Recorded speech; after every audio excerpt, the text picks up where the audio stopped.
where are we getting the most value out of curiosity? Like what's a career path for your students or for students here at the university or high school students for that matter, where they're going to need that curiosity to be Everywhere. successful? That was the right answer. With technology evolving, with the evolution of AI, with things like that, people being curious, people being creative, these other pieces of humanity are the things that are going to be really important. I think that curiosity and creativity are two things that are going to be paramount in individuals wanting to succeed in the future. Are people born curious? Or is curiosity something that can be nurtured over time? Welcome to The Search Bar. I'm your host, Adam Sparks, and on today's episode, we're discussing the curious case of curiosity with Jen Weible, professor of teacher and special education at Central Michigan University.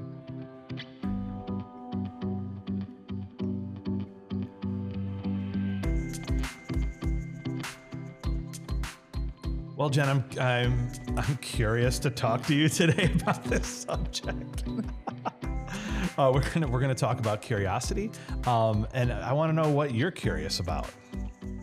7 million things. 70 million things? Yes. Do you think do you feel like you have are most people curious? I think that studies show when kids are little, they're very, very curious, and then as we age, we learn stuff, and that kind of eliminates some of the curiosity. But to kind of quote Neil deGrasse Tyson, scientists are the people that kept the childlike curiosity. That was very paraphrased. But I think that people, as they grow older, can lose a little bit of their curiosity just because you know more things that you know, and so you're not as curious. But I think it's really an important piece of humanity that's necessary.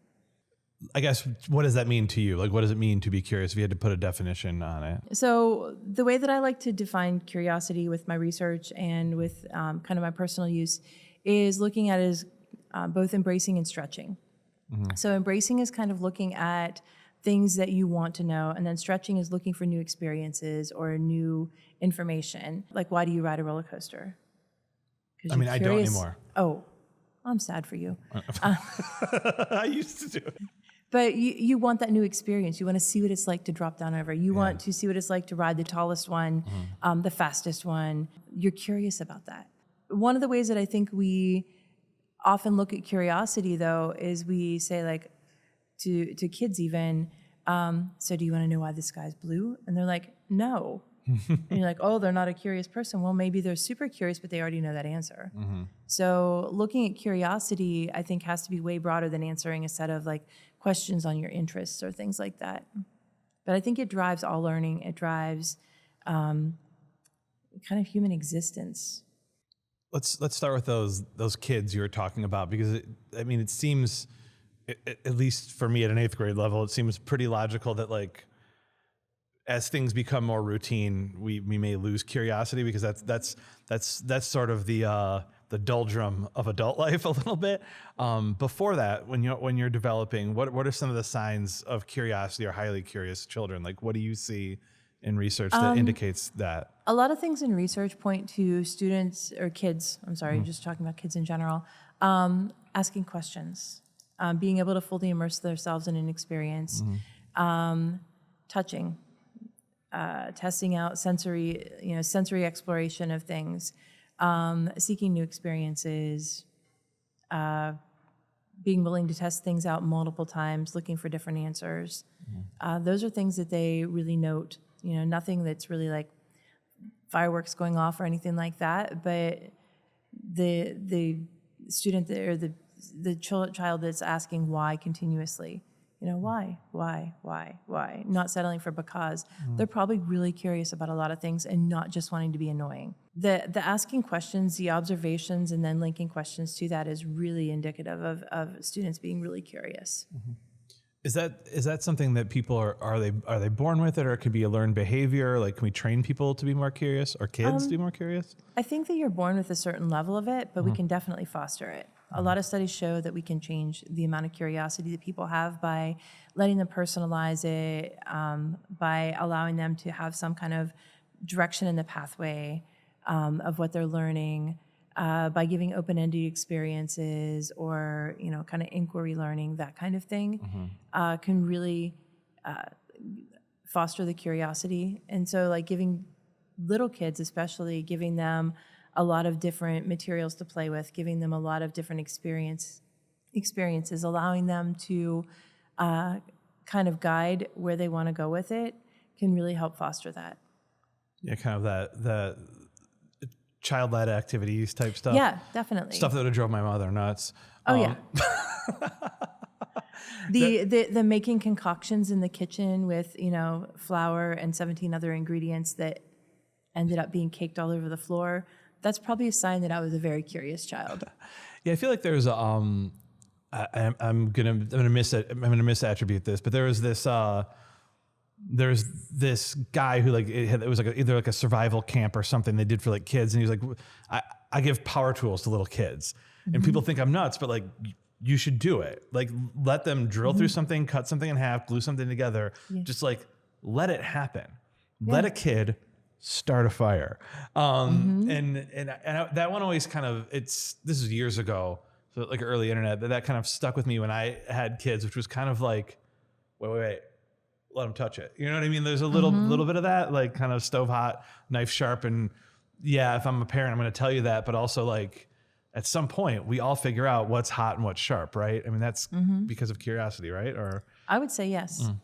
And I would firmly agree with that kind of approach to kids at home, kids in the classroom, like have them do stuff because that's the only way that they're going to really develop interests and then be able to focus on something that they want to do for the rest of their life.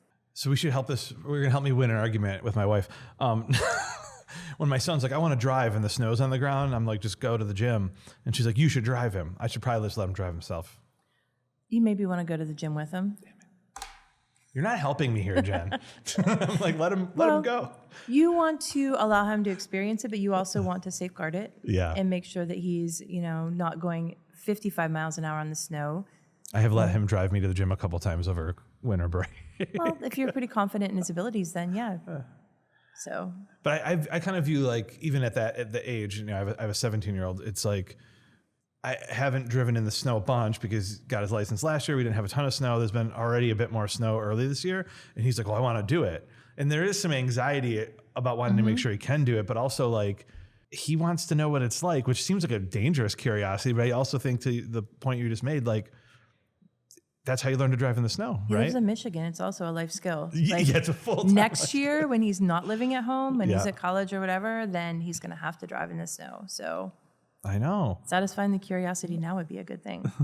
Now, knowing if he can go 55 miles an hour and hit the emergency brake on the snow safely, that's probably a curiosity that's on the dangerous, risky side. But people do it and make a career out of it. Do you think caution is the enemy of curiosity at times? Like kind of just talking to that a little bit? Oh, 100%.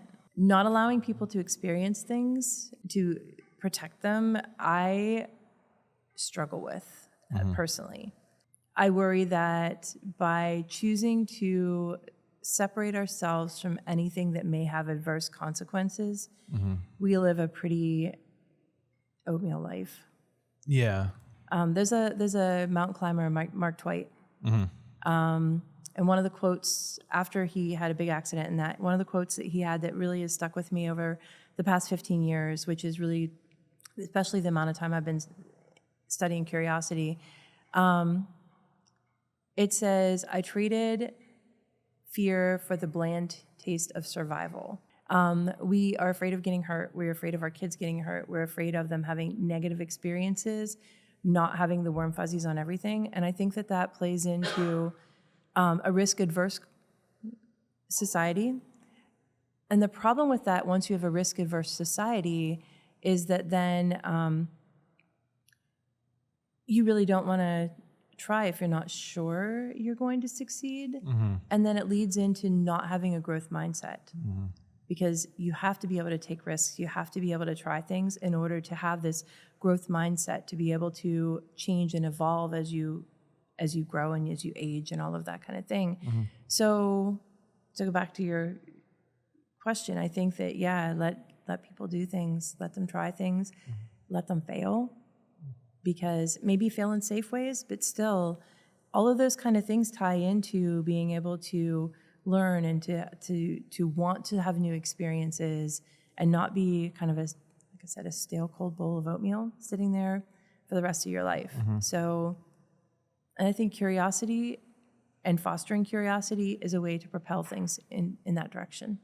In an education space, or I guess maybe at home, like what are things that we're doing better with now that maybe we weren't in the past? Like are people becoming more or less curious in your estimation? Like how are we doing? I don't have a measure on that, Yeah. if they're becoming more or less curious, but I think that we are doing a better job in a lot of ways, especially in the education space, at letting students have more inquiry built into our education system, more personalization of learning where it's in areas that they're more interested in. I mean, everybody has to learn certain things, their standards, but allowing them to display what they're knowing instead of maybe like a multiple choice test, allowing them to do different projects, things like that, I think really can help foster their curiosity. And I think that, especially with like science labs, when we were in high school, a lot of our labs were really cookbook. Like, these are the steps you follow. This is what you do. This is what you get. There is a right answer. Yeah. And allowing things to be more open-ended, I think, really can help foster this, because having things not set in stone, having an ambiguous answer, having things not be so black and white, sets you up better for the world as a whole, but it also allows you to see that there are multiple ways to do things, multiple understandings, multiple techniques that can get you there. And I think that openness is something we're building into the school system more now. Yeah, that seems important for like the scientific process, right? To not be like, right? Because right and wrong isn't exactly how that, you're a chemistry undergrad, you were telling me before we started recording, like, it's not always right answers, right? Well, there are socially, scientifically accepted answers for how you do things. But when you really get down to it, society dictated how we create these. It dictates the units that we use. So there is that. But like, for example, if you look at Pluto being a planet, right? How we classify planets has changed over the last multiple years, back and forth a little bit, but the scientific community is fluid. I'm not saying that 5 + 5 = 10 in the American system, the European system, is wrong. So I'm not saying that there's like, ambiguous answers there, but our understandings of how genetics work, our understandings of how DNA itself works, our understandings of how you can trace ancestry and things like that based on your DNA, that has all evolved in the last 10, 15 years to allow nuances in treatment for cancer. Like cancer drugs 10 years ago, if you had, let's say, leukemia 10 years ago, the cancer drugs they gave you were standard. You have this type, this is what you get.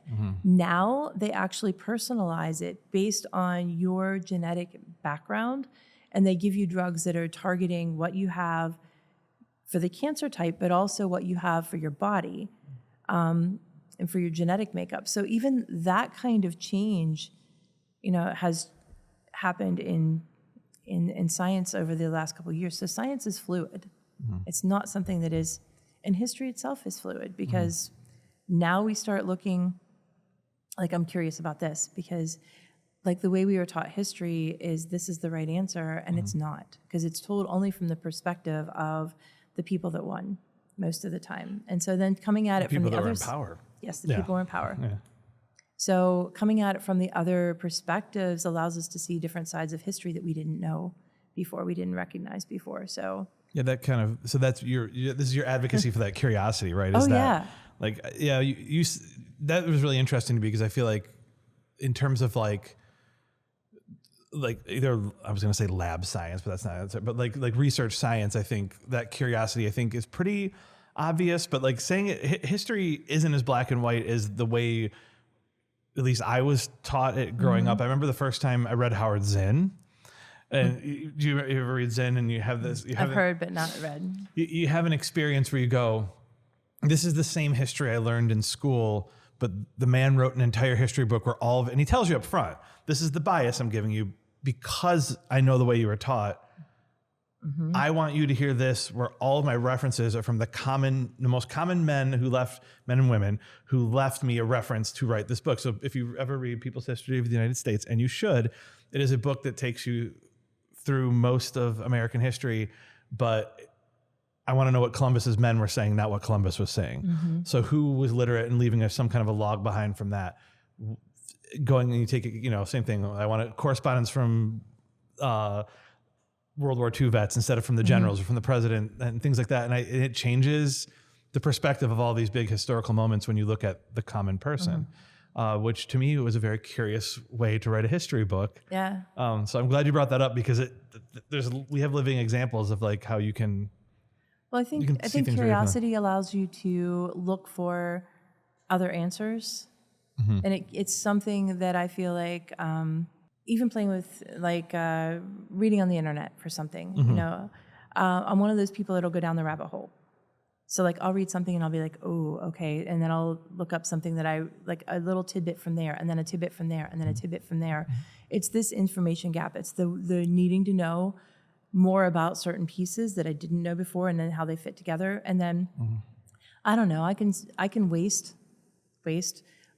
hours and hours and hours doing this. But eventually it comes to a point where I'm like, okay, I'm done. And I'll have that kind of satisfied, and I'll keep moving on. And what's really funny though is then maybe 2 days, 3 days later, then all of a sudden it's like, oh, all of this shifted, and now it all puts together in my brain. And so by following that, by giving myself the time to do that, I think that it makes me a much more well-rounded person, and also it helps me put other things in perspective within my life and within like the work that I do. Where are we getting the most value out of curiosity? Like what's a career path for your students, or for students here at the university, or high school students for that matter, where they're going to need that curiosity to be successful? That was the right answer. There was a correct answer for that. Well, I mean, with technology evolving, with the evolution of AI, with things like that, people being curious, people being creative, these kind of the not maybe necessarily the mathematical skills or the coding skills and things like that, but these other pieces of humanity are the things that are going to be really important. So I think that curiosity and creativity are two things that are going to be paramount in individuals wanting to succeed in the future. What are kind of the things that help and hurt curiosity for people that are learning to be curious and to kind of like mobilize that curiosity? Right? Like I want my student, I want my child to maintain their curiosity going into adulthood. Like what helps them, what hurts them? New experiences. Yeah. Time to explore those new experiences. Talking to people. Personal connections. Different sensory experiences. Exposure to new things.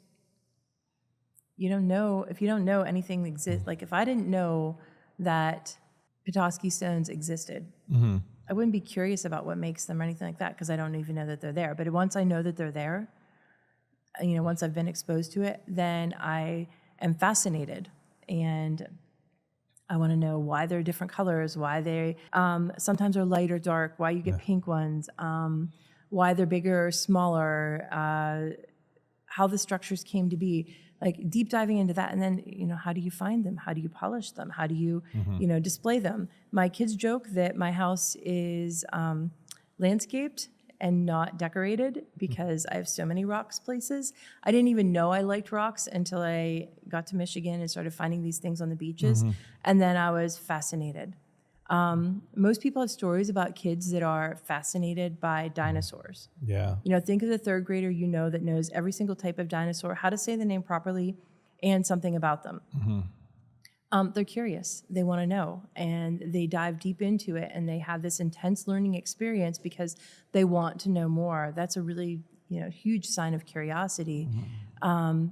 And then it can lead to interest, and then it can lead to careers, and it can lead to other things, or it can just make you a really well-rounded human being that's interesting. Right. I mean, well, that's part of what we do in higher ed too, right? I think when I talk about the value of education with people who work in education, I think one of the commonalities that we tend to fall on is it's learning how to be educated. It's learning for me, because I agree with what earlier in the conversation you said, like, sometimes you lose a little curiosity as you get older because I called it the doldrums. You didn't, but you get into the doldrums of certain adult routines. But knowing what you don't know and knowing how to learn how to shed a little light on the part that you don't know, I think is something that you do learn if you're getting a good education going forward. So sometimes that education isn't just about pouring information you remember into you. It's giving you the skill set to remain curious in this case. I think it's an appropriate word for it, right? I mean, I would say you never pour information in. You just provide ways for people to socially construct what they want to know. Yes. Because, you can't pour it in because it just goes right out on the floor. But I think that that's one of the most important skills we can give young kids through adults is how to learn, how to find the information that they want to do, how to navigate the information system. Exponentially, we have so much more information available to us quickly than whenever, even we were young, not so many years ago. And in the next, 25 years, the information that people have access to is just going to explode. There's more people here, there's more people producing it, there's more access to it.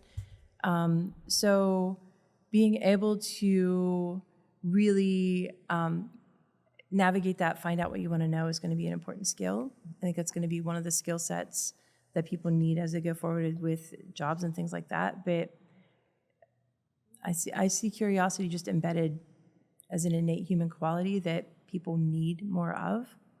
Do you think that people give up on curiosity? Do you think, like, talking about that doldrum a little bit, is there a way to kind of like restart that learning process for yourself? If I'm a middle-aged person and I'm sort of like, man, I've been coming into this job and looking at Aaron Mills for the last so many years, like, there's no surprises left here for me. Like, what do I do to break myself out of that other than sabotaging Aaron and getting him fired?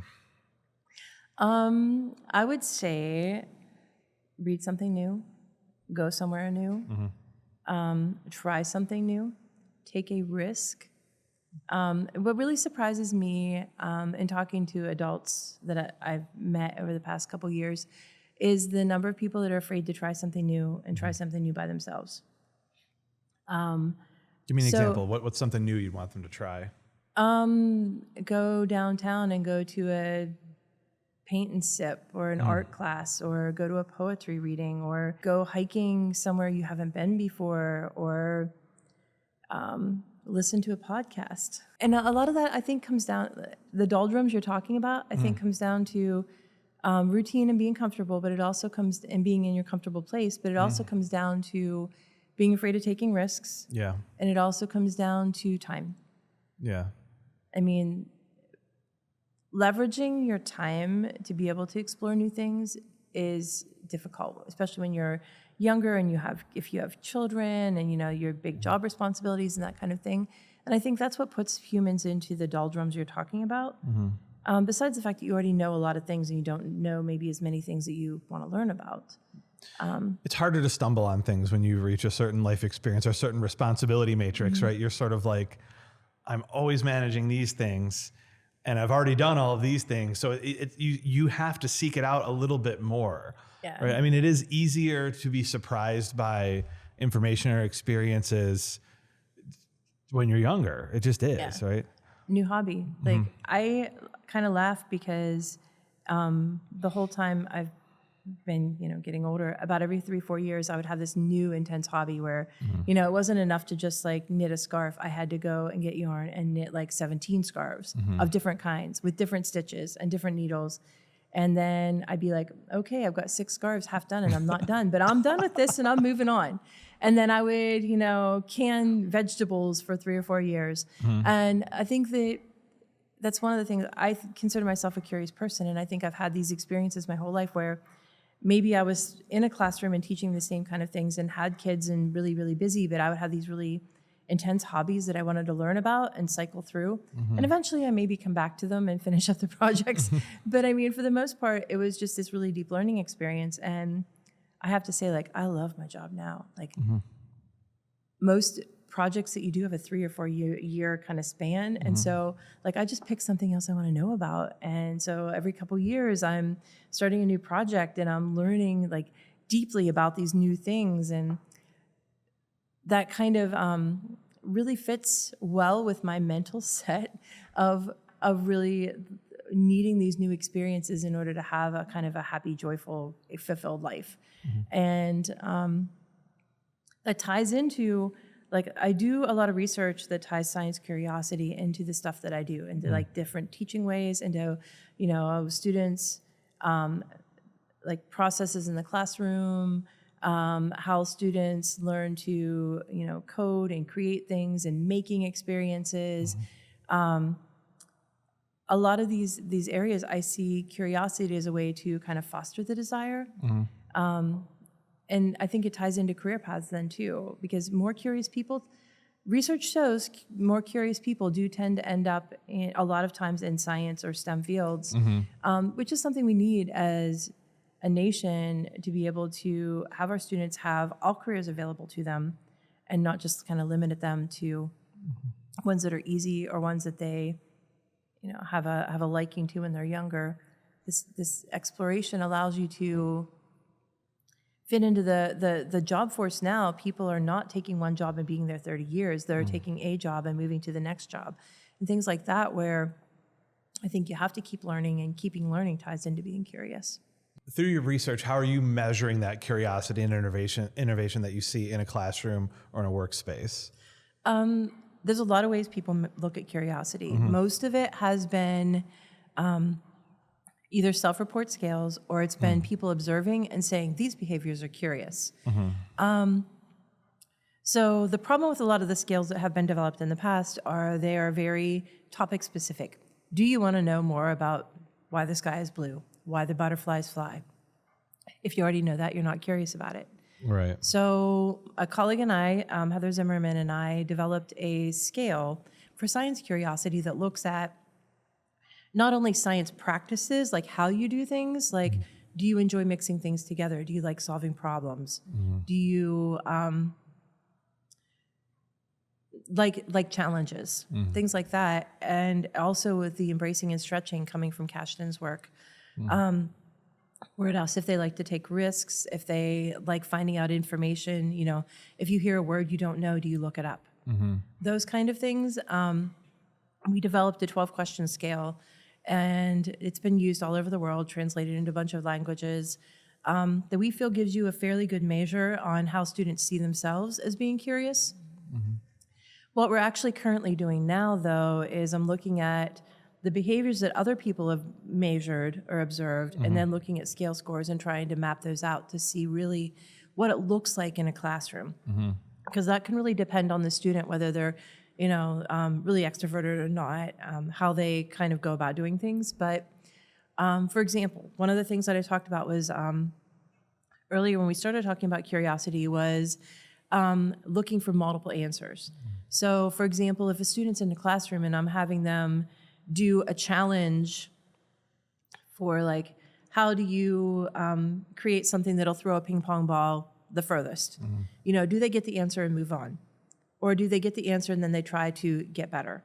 Do they try to refine it? Do they look at different materials? Things like that, to kind of look and see how that aligns with their score. And what we're finding, because there's kind of preliminary stuff, is that the students that do these more iterations, that want to use different materials, swap out materials, that ask more questions, do tend to score higher on the curiosity scale. So that in itself doesn't really matter. What we want to look at is change. So what we want to look at really is, how do you create experiences that foster this? And that goes back to something we talked about earlier as well, like giving them open-ended experiences, new experiences, allowing them to personalize their learning in certain ways. All of those kind of things can lead to gains in curiosity. So like one of the projects I was involved with from a few years ago had students using personal DNA that we did not have access to. Their parents had access to it. But like looking at that and trying to learn genetics based on that, like personalizing it to themselves. And then creating research projects that were either based on their family trees or based on some genetic characteristic that they noted that they wanted to learn more about. And then we tied that all back into how do you learn genetics? How do you learn like predictive power of it, using the Punnett squares and using other things that would be taught more in a biology class about genetics, but like allowing that personalized piece.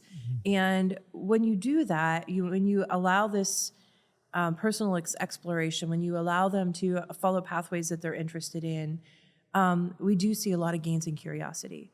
So some of these things can be then embedded into classrooms and out of school learning experiences, so that we can teach students how to learn themselves, teach students what they want to figure out, and then try and tie that in to career choices and things like that. Because and I think that curiosity is really the driver of whether people go into certain areas or not, because like our small study research shows that there's a really big correlation between science curiosity and people that think of themselves as scientists. And there's also a correlation between science curiosity and their test scores, but test scores and wanting to be in science are not correlated for that group of students.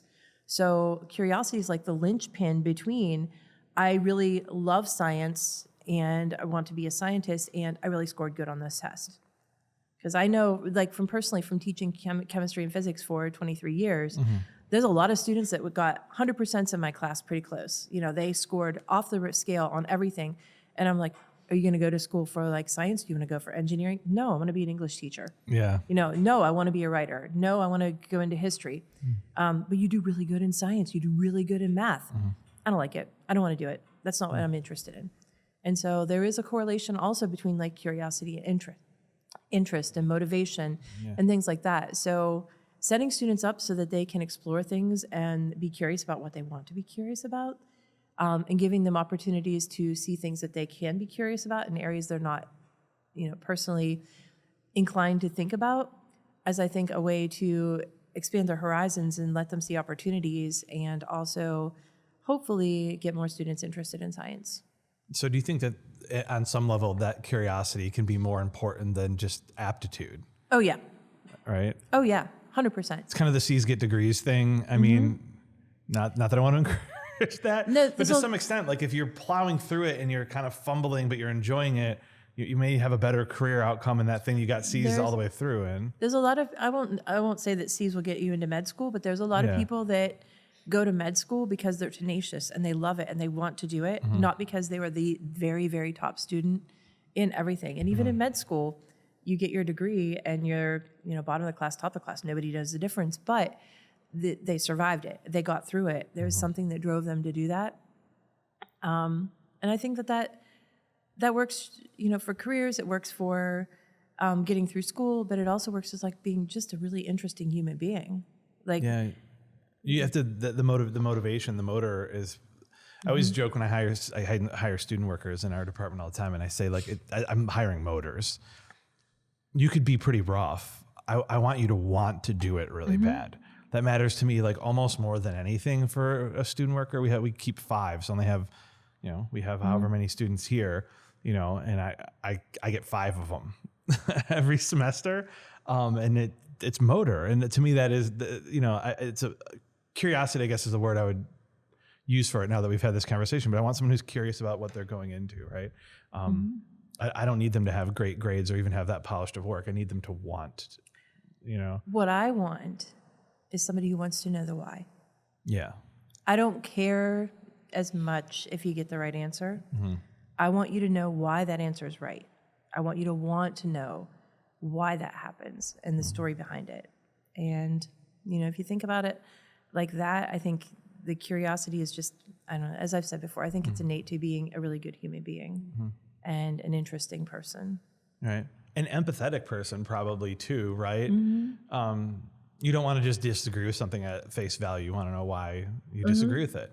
Why don't I understand this? Why don't I empathize with it? Yeah, I mean but that's hard, right? And it's hard. It's really hard when we get older. I find working with younger people and just my own kids are kind of rapidly approaching the age of the students that I work with here. For me, to be empathetic to some of the things that they do or say or feel that I don't initially understand, I have to explore that and understand why they got there. And it's left me as a person who's middle-aged, and I spend a not unsubstantial amount of time sometimes defending younger generations to other people my age by going, they're not idiots. They're very smart. It's just, there's a difference in the way we're engaging the world. And if you only want to go, I don't like the way that works, then that's Right. You've self-determined that. You have absolutely brought no additional information in to validate that. Yeah. And it's not, it's not that students don't sometimes make me smack my forehead, Right. but there's usually a reason that they've gotten to be different than I have. They have a different life experience, a different trajectory, and empathy. It's this empathy through curiosity. Like this might be a departure from the topic a little bit, but like I feel like you have to be invested in a generation that's entirely different than your own, because you want a future that's good for them. Otherwise, why are you working here? Do you know what I mean? So we have to have some shared experience. So I'm going to give you my life experience and skills so that you can hopefully apply them to what you're doing. But if I don't take some of that back from you, then our common goal is not going to feel so common, right? And it's very easy to do it. It's just by sharing that experience, right? But that could be curiosity, I think, about what other people feel or think. As a final takeaway, what's that one small thing you can do to become a more curious person? How can you regiment yourself to do it, to be more curious? I would have to say that the best way to kind of build some curiosity into your life is to just open the door to learning something new and trying something new. That could be learning a new word. That could be talking to the person beside you in the grocery store line. That could be going somewhere you've never been before, or really just taking a risk and, riding that roller coaster again. Oh man, I'm not getting on the roller coaster again. I'll go on another ride, but it won't be the roller coaster. Yeah. Jen, thanks so much for coming in here. Still not going on a roller coaster. Hopefully we can talk again soon about something else in curiosity or AI or education or something. That would be awesome. This was a great experience. Thanks. Yeah, thank you. Thanks for stopping by the search bar. Make sure that you like and subscribe so that you never have to search for another episode.